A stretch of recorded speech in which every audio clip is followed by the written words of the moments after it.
A park bench in Haarlem, Netherlands, 1943. A teenage girl with braided pigtails approaches a woman sitting alone. She looks about 12 years old, innocent, harmless. She asks, "What's your name?" The woman tells her. The girl pulls out a pistol, looks her in the eyes, and shoots her dead. Then she gets on her bicycle and rides away. Her name is Freddie Oversteegen. She's 16 years old, and the woman she just killed was a Dutch collaborator who had a list of every Jew in the region, names and addresses she was about to hand to the Nazis. That list would have meant death for hundreds of innocent people. Freddie had just saved them all. By the end of the war, she and her sister would assassinate dozens of Nazis and collaborators. The exact number, no one knows. When asked, Freddie always gave the same answer: one should not ask a soldier any of that. This is the story of two teenage girls who seduced Nazi officers, lured them into the forest, and shot them dead. Girls who learned to kill in an underground potato shed. Girls who refused to murder children, even the children of their enemies. Girls who remained human while fighting monsters. Freddie Oversteegen was born in 1925 in the village of Schotten, just outside Haarlem. Her childhood was anything but normal. Her family lived on a houseboat. Her father never made much money. Her mother, Trenchy, was a communist who believed that when you see injustice, you don't look away, you act. When Freddie was young, her parents divorced. Her father sang a French farewell song from the bow of the ship as they left. She rarely saw him after that. Trini moved the two girls into a tiny apartment in Haarlem. They slept on mattresses stuffed with straw. They had almost nothing, but their mother still made room for others. Jewish refugees fleeing Germany. Political fugitives running from the Nazis. Strangers who needed a place to hide. Freddie and Truus grew up sharing their beds with people whose names they sometimes didn't even know. They made dolls for children suffering in the Spanish Civil War. They learned early that some things matter more than comfort. Their mother taught them one lesson: if you have to help somebody, you have to make sacrifices for yourself. It was a lesson they would never forget. May 10, 1940. Nazi Germany invaded the Netherlands. The Dutch army held out for 5 days, then surrendered. Freddie was 14, Truus was 16. The occupation began immediately. German soldiers filled the streets. Nazi flags hung from buildings. New rules, new restrictions, new fears. Freddie remembered what it felt like. I remember how people were taken from their homes. The Germans were banging on doors with the butts of their rifles that made so much noise you'd hear it in the entire neighborhood, and they would always yell. It was very frightening. But the Oversteegen family didn't hide. They fought back. Freddie and Truus joined their mother, distributing anti-Nazi pamphlets and illegal newspapers. At night, they'd sneak through the streets with paste and paper, covering German propaganda posters with their own messages. The Netherlands must be free, and don't go to Germany. For every Dutchman working in Germany, a German soldier goes to the front. Then they'd race away on their bicycles, hearts pounding, knowing that if they were caught, they'd be shot. But they were never caught. 2 young girls on bicycles. Who would suspect them? Their activities didn't go unnoticed. In 1941, a man named Frans van der Waal came to their door. He was the commander of the Haarlem Council of Resistance, part of the underground network fighting the Nazi occupation. He'd heard about the Oversteegen family, the mother who hid refugees, the daughters who distributed illegal pamphlets. He wanted to recruit them. He asked Trenchy, "Can your daughters join the resistance?" Freddie was 14, Truus was 16. Their mother said yes. The girls said yes. But van der Waal wasn't convinced yet. He needed to know if they could be trusted, if they would break under pressure. So, he tested them. A few days later, he returned to their apartment, this time dressed as a Gestapo officer. He burst through the door, waving a gun, screaming in German, demanding to know where a Jewish man was hiding. Freddie and Truus didn't break. They didn't give up a single name. Instead, they fought back, kicking and hitting the man they thought was a Nazi, refusing to betray anyone, even if it meant their own deaths. Van der Waal stopped the act and revealed who he really was. They had passed the test. Now he told them what joining the resistance would actually mean. You'll learn to sabotage bridges and railway lines. He paused. And you'll learn to shoot Nazis. Truce looked at her little sister. Freddie grinned and said, "Well, that's something I've never done before." Their mother gave them one piece of advice before they left. Always stay human. The Oversteegen sisters were taken to an underground potato shed. There, in the darkness beneath the earth, they learned to fire a weapon. They learned how to aim, how to stay calm, how to kill. Their first mission wasn't assassination, it was arson. Nazi warehouses needed to burn, but they were guarded by SS soldiers. The plan was simple. Freddie and Truce would approach the guards, talk to them, flirt with them, distract them with smiles and laughter, while the rest of the resistance slipped in from behind and set the fires. It worked perfectly. The warehouses burned. The guards never suspected the two teenage girls who had been chatting with them moments before. Van der Waal saw what they were capable of. These girls could go places men couldn't. They could get close to targets no one else could reach. Their youth and innocence were weapons more powerful than any gun. It was time for them to learn what that really meant. Freddie's first victim wasn't a German soldier. It was a Dutch woman. The resistance had received intelligence about a collaborator, a Dutch citizen working with the Nazis. This woman had compiled a list, names, addresses, every Jew in the region. She was planning to hand it to the Germans. That list was a death sentence for hundreds of people. Men, women, children, entire families who would be rounded up, deported, murdered. The resistance gave Freddie the assignment. She rode her bicycle to a public park where the woman would be. She found her target sitting on a bench. Freddie approached, casual, innocent, just a girl with braided hair. She asked, "What's your name?" The woman told her. Freddie confirmed she had the right target. She pulled out her pistol, looked the woman in the eyes, and shot her. The woman fell. Freddie got on her bicycle and rode away. Later, she would describe what it felt like. The first thing you want to do when you shoot somebody is to pick them up.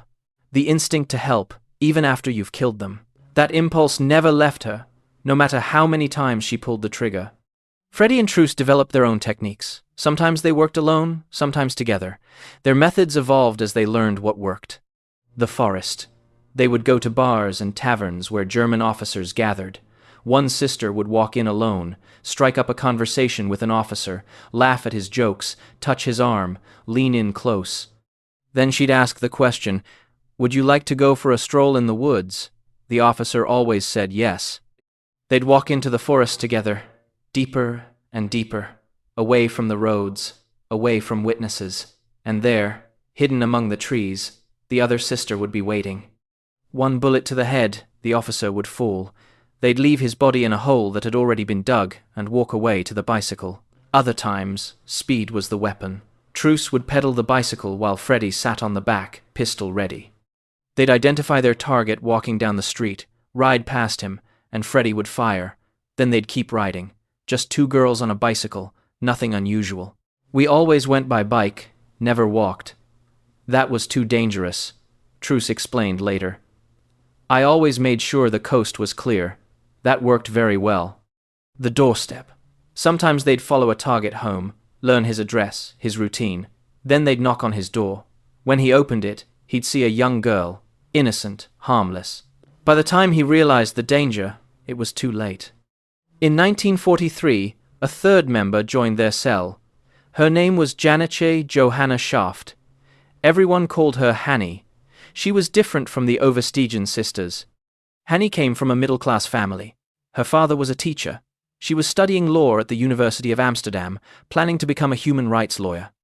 But when the Nazis demanded that all students sign a loyalty pledge to Germany, Hanny refused. She was expelled. She didn't go home. She joined the resistance. Hanny had distinctive features that made her stand out. Bright red hair, green eyes, pale skin, the kind of face people remembered. It would eventually get her killed. But first, she would become one of the most feared resistance fighters in the Netherlands. Van der Waal tested her the same way he'd tested the Oversteegen sisters. He gave her a gun and sent her to assassinate a Nazi officer. She approached the target, raised the weapon. Her hands were shaking. She pulled the trigger. Click. The gun was empty. It had been a test. The Nazi officer revealed himself as Vanderwall. She had passed. Now she joined Freddie and Truus. The three young women formed a lethal unit. Hanny was the intellectual, the planner, the one who thought through every detail. Truus was the leader, decisive, fearless, the one who made the hard calls. Freddie was the scout who mapped everything out in advance and knew every escape route. Together, they were unstoppable. The three women didn't just kill. They blew up railway lines to stop deportation trains carrying Jews to concentration camps. They smuggled Jewish children out of the country, sometimes walking them across borders in the middle of the night. They stole identity papers and forged documents to help refugees disappear. They gathered intelligence on German troop movements and passed it to Allied forces. And yes, they killed German soldiers, Nazi officers, and Dutch collaborators. The collaborators were often the most dangerous targets. Dutch citizens who betrayed their own people for money or power, who turned in their Jewish neighbors, who worked for the Gestapo. Freddie and Truus focused more and more on these traitors as the war went on. "We were dealing with cancerous tumors in society," Truus explained. "You had to cut them out like a surgeon. You couldn't arrest them. You couldn't try them. There was no other solution." One day, an order came from resistance leadership. The target, Arthur Seyss Inquart, the Reich Commissioner of the Netherlands, one of the most powerful Nazis in the country. The mission: kidnap his children. The plan: use the children as leverage to force him to release resistance prisoners, and if he refused, kill the children. Freddie, Truus, and Hanny refused the mission. Freddie said, "We are not Hitlerites. Resistance fighters don't murder children. They had killed many people. They would kill more. But children, never." That was the line between resistance and terrorism, between fighting evil and becoming it. They would not cross it. Truus was cycling through the streets one afternoon when she saw something that would haunt her for the rest of her life. A Dutch SS soldier, a Dutchman who had joined the Nazi forces, was standing in the street. He had grabbed an infant from a family. The father was there, the baby's sister. They were screaming, hysterical. The soldier held the baby up and smashed it against the wall. The child died instantly. Truus stopped her bicycle. She pulled out her pistol and shot the soldier dead, right there in the middle of the street. It wasn't an assignment. There were no orders. "That wasn't a mission," she said later. "But I don't regret it. Some things don't need orders."